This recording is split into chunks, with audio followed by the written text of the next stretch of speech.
আসসালামু আলাইকুম everyone, welcome back to my channel. আজকে আমি আপনাদের সাথে শেয়ার করব রাজহাঁসের মাংস। আমার এই নিয়মে যদি আপনি একবার রাজহাঁসের মাংস রান্না করে খান তাহলে কিন্তু বারবারই এই রেসিপিতে রান্না করে খেতে ইচ্ছে করবে।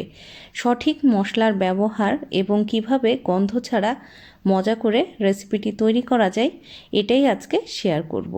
তো ফার্স্টে আমি এখানে রাজহাঁস নিয়েছি। এখানে 4 কেজি পরিমাণ মাংস আছে, কেটে ধুয়ে পরিষ্কার করে নিয়েছি, আর স্কিনটাও কিন্তু একটু হলুদ দিয়ে পুড়িয়ে নিয়েছি।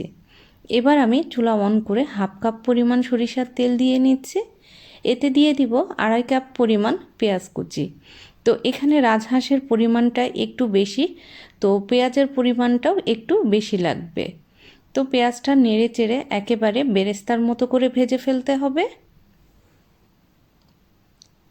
তো দেখুন পেঁয়াজটা কিন্তু বেরেস্তার মতো হয়ে গেছে। এর থেকে কিন্তু আর বেশি ভাজার দরকার নেই।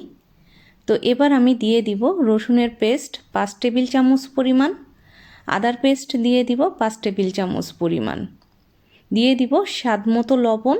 এখানে লবণটা আপনারা আপনাদের টেস্ট অনুযায়ী অ্যাড করে নেবেন। তো মশলাটা একটু কষিয়ে নিচ্ছি। তো ফার্স্টে আমি একটু তেলটা কমই দিয়েছি, কারণ হাঁসের মধ্যে অনেক তেল আছে, তো এই জন্যই তেলটা কম দিয়েছি। এবার দিয়ে দিচ্ছি 4 টেবিল চামচ মরিচের গুঁড়া, 3 টেবিল চামচ হলুদের গুঁড়া এবং 3 টেবিল চামচ পরিমাণ ধনিয়ার গুঁড়া। এখানে ঝালটা আপনারা কম বেশি করে অ্যাড করে নেবেন। এই পর্যায়ে আমি সামান্য একটু পানি দিয়ে মশলাটা কষিয়ে নিব। এখন মনে হচ্ছে তেলটা একেবারেই কম। যখন আমরা হাঁসটা দিব তখন দেখবেন অনেক কিন্তু তেল বের হয়ে আসবে। তো আমি পানিটা দিয়ে খুব ভালোভাবে মশলার সাথে মিশিয়ে নিচ্ছি। মিশিয়ে নিয়ে মশলাটা থেকে যতক্ষণ না সুন্দর একটা কালার বের হয় ও পর্যন্ত কষিয়ে নিব। তো দেখুন মশলা থেকে কিন্তু খুব সুন্দর একটা কালার বের হওয়া শুরু করেছে।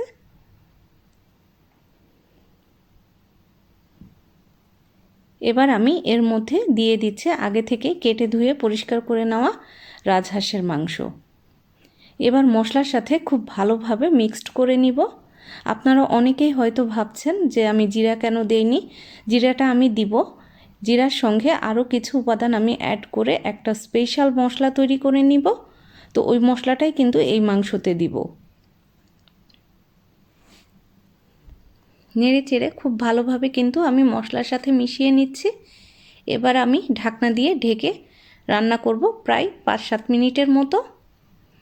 তো আমি একটা মশলা তৈরি করে নিচ্ছি। ফার্স্টে নিলাম 3 টেবিল চামচ পরিমাণ জিরা, 10-12টা এলাচি, নিয়ে নিচ্ছে একটা জায়ফলের 4 ভাগের 1 ভাগ, সামান্য একটু জয়ত্রী নিয়ে নিচ্ছি, দিয়ে দিচ্ছি কিছুটা লবঙ্গ, আরও দিয়ে দিব কিছুটা গোলমরিচ। গোলমরিচ আপনারা আপনাদের টেস্ট অনুযায়ী অ্যাড করবেন। দিয়ে দিচ্ছে হাফ টেবিল চামচ পরিমাণ পোস্তের দানা। সব কিছু খুব ভালোভাবে আমি ব্লেন্ডারে গুঁড়া করে নিচ্ছি।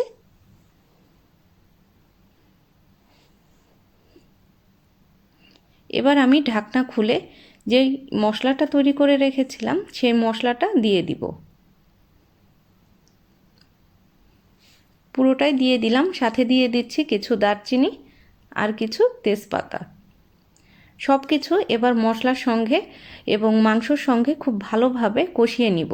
প্রথম থেকেই কিন্তু আমার চুলাটা হাই হিটে আছে, যেহেতু এখানে মাংসর পরিমাণটা একটু বেশি, তো চুলাটা হাই হিটে রেখেই কিন্তু আমি ভালোভাবে মাংসটা কষিয়ে নিচ্ছি। তো দেখুন মাংসটা কিন্তু অনেকটাই কষানো হয়ে গেছে।